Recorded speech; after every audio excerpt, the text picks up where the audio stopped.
স্টুডেন্টদের আন্দোলন যৌক্তিক হলেও কিন্তু সবকিছু তাদেরকে খেয়াল করা উচিত, তাদের সুযোগ দেওয়া উচিত। আসলে আমরা অফিসে যাচ্ছি, যারা অফিসে যাচ্ছে বা যারা গুরুত্বপূর্ণ কাজ করছে তাদের জন্য তো যানবাহন আটকানো এটা যৌক্তিক না। তাদের আন্দোলন যৌক্তিক, কিন্তু যৌক্তিক হলেও তারা সবকিছু তাদের মাথায় রাখা উচিত।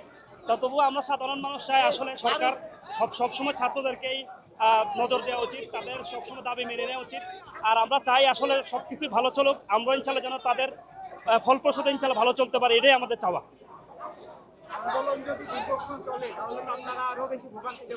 আন্দোলন বেশিক্ষণ করলে তো আমরা আপনার অফিসে যেতে পারবো না।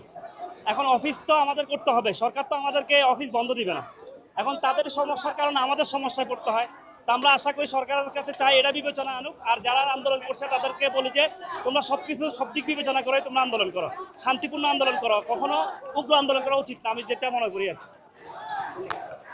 হচ্ছে এক নাগাতার অনবরতভাবে আপনারা ঠিক যেমনটিভাবে আজকের দিনে আপনারা আন্দোলন চালিয়ে যাচ্ছেন, ঠিক একইভাবে 2024-এর এই জুলাই আমরা অবশ্যই বাইকে কাছে পেতে চাই।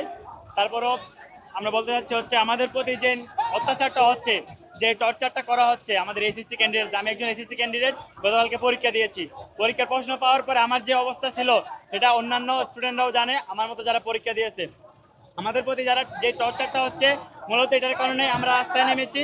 এখন আমাদের দাবিটা মানার পরেই আমরা রাস্তা থেকে উঠতে পারবো, বুঝতে পারছেন? আর কোনো কোয়েশ্চেন আছে?